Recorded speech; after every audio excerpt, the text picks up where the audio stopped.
नमस्कार, मेरा नाम है दशरथ प्रधान और आप देख रहे हैं छड़नागपुर लाइव। सुबह की 5 बजे की स्पेशल बुलेटिन में स्वागत है। तो चलिए जानते हैं झारखंड की 25 बड़ी खबरों को फटाफट। झारखंड कैबिनेट की बैठक में जमशेदपुर औद्योगिक नगरी के गठन को मंजूरी, 23 प्रस्तावों पर लगी मुहर।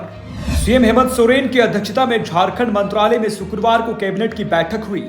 इसमें कई महत्वपूर्ण निर्णय लिए गए। झारखंड कैबिनेट की बैठक में 23 प्रस्तावों पर मुहर लगी। जमशेदपुर औद्योगिक नगरी के गठन की स्वीकृति दी गई। इसके साथ ही झारखंड औद्योगिक एवं निवेश प्रोत्साहन नीति 2021 में आंशिक संशोधन की स्वीकृति दी गई। झारखंड पदों एवं सेवाओं की रिक्तियों में आरक्षण अधिनियम 2001 में संशोधन हेतु विधेयक 2023 की स्वीकृति दी गई।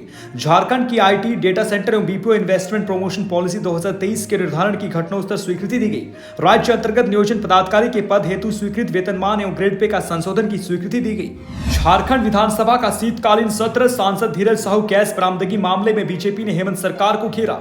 झारखंड विधानसभा के शीतकालीन सत्र का पहला दिन हंगामेदार रहा। पिछले 4 साल में पहली बार शुक्रवार को नेता प्रतिपक्ष अमर कुमार बावरी सदन में मौजूद रहे। सदन में पहले दिन शोक प्रस्ताव रखा गया। विधानसभा के बाहर विपक्षी बीजेपी ने कांग्रेस सांसद धीरज साहू कैश बरामदगी मामले में सरकार को घेरा। धीरज साहू को गिरफ्तार करने और पूरे मामले की सीबीआई जांच की मांग करते हुए तख्तियां हाथों में लिए बीजेपी विधायकों ने विधानसभा के बाहर प्रदर्शन किया। इसके पूर्व संसद भवन की सुरक्षा में चूक मामले को देखते हुए विधानसभा में सुरक्षा के कड़े इंतजाम किए गए थे। करीब 1000 पुलिसकर्मी विधानसभा की सुरक्षा में तैनात रहे। सुरक्षा व्यवस्था में एडीएम, लॉ एंड ऑर्डर भी मौजूद रहे। सीएम हेमंत सोरेन बोले, बेटियों को उच्च शिक्षा में मिलेगी आर्थिक मदद, बिचौलियों के खिलाफ होगी कार्रवाई। झारखंड के सीएम हेमंत सोरेन ने शुक्रवार को खुंटी के कचहरी मैदान में आयोजित आपकी योजना आपकी सरकार आपके द्वार कार्यक्रम में खुंटी वासियों को विकास योजनाओं की सौगात दी। उन्होंने 437 करोड़ 48 लाख रुपए की 76 योजनाओं का शिलान्यास एवं 406 करोड़ 20 लाख रुपए की 27 योजनाओं का उद्घाटन किया। इस दौरान 11,841 लाभुक के बीच 88 करोड़ 64 लाख रुपए की परिसंपत्ति का वितरण किया। सीएम हेमंत सोरेन ने कहा कि बेटियों को उच्च शिक्षा के लिए आर्थिक सहयोग देंगे। अब परिवार की सभी बेटियों को सावित्रीबाई फुले किशोरी समृद्धि योजना का लाभ मिलेगा। 12वीं के बाद भी उच्च शिक्षा में सरकार झारखंड की बेटियों को आर्थिक सहयोग करेगी। बेटियां सिर्फ डिग्री नहीं लेंगी बल्कि इससे आगे इंजीनियरिंग, डॉक्टर, लॉ आदि समेत अन्य उच्च शिक्षा की ओर भी अग्रसर हो सकेंगी।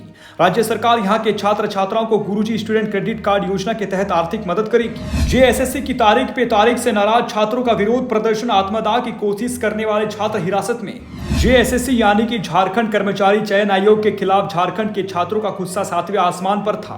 बड़ी संख्या में छात्र शुक्रवार को रांची के नामको में स्थित जेएसएससी ऑफिस के बाहर प्रदर्शन करने पहुंचे। इस दौरान सुरक्षा के कड़े इंतजाम थे। जेएसएससी की कार्यशैली से नाराज छात्रों ने जेएसएससी हाय हाय के नारे लगाए। बता दें कि पूरे राज्य से बड़ी संख्या में छात्र विरोध प्रदर्शन करने पहुंचे थे। इस दौरान एक छात्र ने आत्मदाह करने का प्रयास किया। हालांकि पुलिस ने तत्काल उसे हिरासत में ले लिया। आक्रोशित छात्रों का आरोप था कि जेएसएससी की नाकामी के कारण 8 साल बाद भी एक परीक्षा का आयोजन नहीं हो पा रहा है। नागपुरी गायक डेविड मिंज की लाठी डंडे से पीटकर हत्या, 3 आरोपी अरेस्ट, यह है गंभीर आरोप। रांची जिले के मांडर थाना क्षेत्र के टटकूदो गांव में छेड़छाड़ के आरोप में गुरुवार की शाम को डेविड मिंज नामक एक 37 वर्ष युवक की लाठी डंडे से पीटकर हत्या कर दी गई। पेशे से नागपुरी गायक डेविड मिंज मूल रूप से मांडर के ही झिंझरी गांव का निवासी था और रांची के लोहरकोचा में रहता था। वर्तमान में पिछले 1 माह से टटकूदो गांव में अपने दोस्त काली उरांव के साथ रह रहा था। उसकी हत्या के आरोप में मांडर पुलिस ने त्वरित कार्रवाई कर टटकूदो गांव के एक ही परिवार के सोमरा उरांव, जीत पहान उरांव और सोनू उरांव को शुक्रवार को जेल भेज दिया है। बताया जा रहा है कि मंदबुद्धि लड़की को गुरुवार को घर में अकेली छोड़ परिवार के लोग काम करने गए थे। शाम को जब वो वापस लौटे तो लड़की घर में नहीं मिली। गांव में उसे ढूंढने के क्रम में किसी ने बताया कि लड़की को डेविड मिंज के साथ देखा गया था। शुरू में पूछने पर डेविड मिंज ने लड़की के संबंध में परिवार के लोगों को कुछ नहीं बताया, लेकिन जब उसे सख्ती की गई तो उसे मिली जानकारी के आधार पर लड़की को शाम करीब 6 बजे गांव के निकट की ही स्थित पतरा से बरामद कर लिया गया। जिसके बाद लड़की के परिवार के लोग डेविड मिंज को पकड़कर गांव के बीच में ले आए और सामूहिक रूप से लाठी डंडे से मारकर उसे गंभीर रूप से घायल कर दिया। सूचना मिलने पर मौके पर पहुंची मांडर पुलिस डेविड मिंज को वहां से घायल अवस्था में लेकर रेफरल अस्पताल पहुंची, जहां पर प्राथमिक उपचार के बाद उसे रिम्स रेफर कर दिया गया। रिम्स में इलाज के क्रम में रात करीब 11 बजे डेविड मिंज की मौत हो गई। उग्रवादियों और नक्सलियों के खिलाफ झारखंड में एनआईए की रेड। उग्रवादियों और नक्सलियों से जुड़े ठिकानों पर राष्ट्रीय जांच एजेंसी ने रेड मारी है। शुक्रवार को झारखंड के कई जगहों पर छापेमारी हुई है। बताया गया कि उग्रवादी संगठन पीएलएफआई और नक्सली संगठन भाकपा माओवादी के ठिकानों पर केंद्रीय एजेंसी ने छापेमारी की है। बता दें कि झारखंड के अलावा बिहार, दिल्ली और मध्य प्रदेश के कुल 26 ठिकानों पर एनआईए की कार्रवाई चल रही है। खूंटी जिले के रनिया प्रखंड में भी एनआईए की टीम पहुंची है। पीएलएफआई से जुड़े नीलंबर गोप के घर रनिया के पेसम गांव में टीम छापेमारी कर रही है। नीलंबर गोप को जुलाई में ही गिरफ्तार कर लिया गया था। वो तब से जेल में ही बंद है। जहां तहां ट्रेन रोकने से भड़के यात्रियों ने हावड़ा मुंबई रूट को किया 2 घंटा जाम। झारखंड से चक्रधरपुर रेल मंडल अंतर्गत अंतर्गत चक्रधरपुर से टाटानगर तक चलने वाली सवारी गाड़ी को हर दिन जहां तहां रोके जाने से आक्रोशित यात्री शुक्रवार को भड़क गए।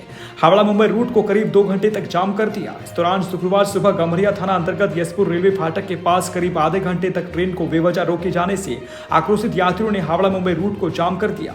साथ ही सभी यात्री रेल पटरी पर बैठ गए और रेल परिचालन को पूरी तरह से बाधित कर दिया। इनकी मांग है कि लोकल ट्रेन को समय पर चलाया जाए। इसकी सूचना पाकर रेल पुलिस के कुछ जवान मौके पर पहुंचे और यात्रियों को समझाने का प्रयास किया।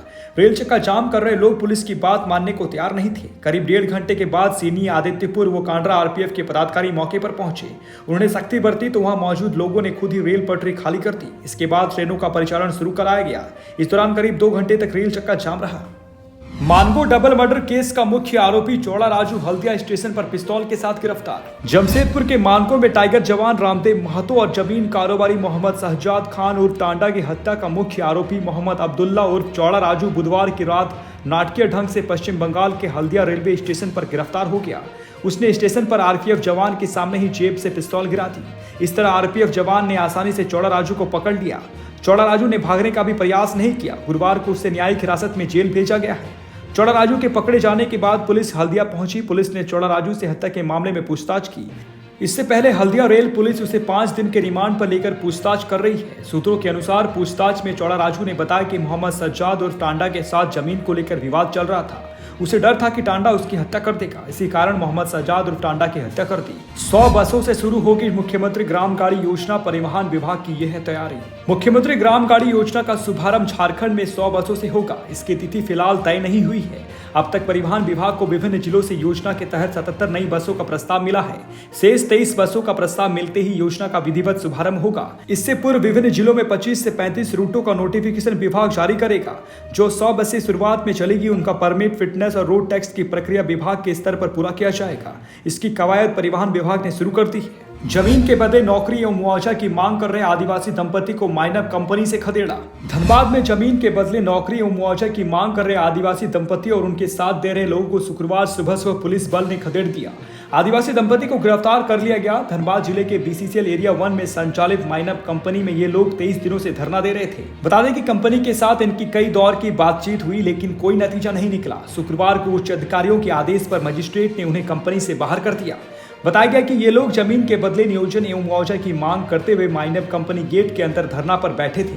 12 घंटे पहले पुलिस ने इस दंपति को माइनअप कंपनी को खाली करने का नोटिस भेजा था। इस नोटिस पर अमल करते हुए मजिस्ट्रेट प्रदीप कुमार के नेतृत्व में एक टीम वहां पहुंची। मेन गेट को तोड़कर पुलिस कंपनी के अंदर दाखिल हुई और धरना दे रहे दंपति को वहां से भगा दिया। अंदर से कई तीर धनुष भी सुरक्षा बलों ने बरामद किया है। कार्रवाई के लिए भारी संख्या में अतिरिक्त जिला पुलिस बल के साथ सीआईएसएफ के जवान भी वहां तैनात किए गए थे।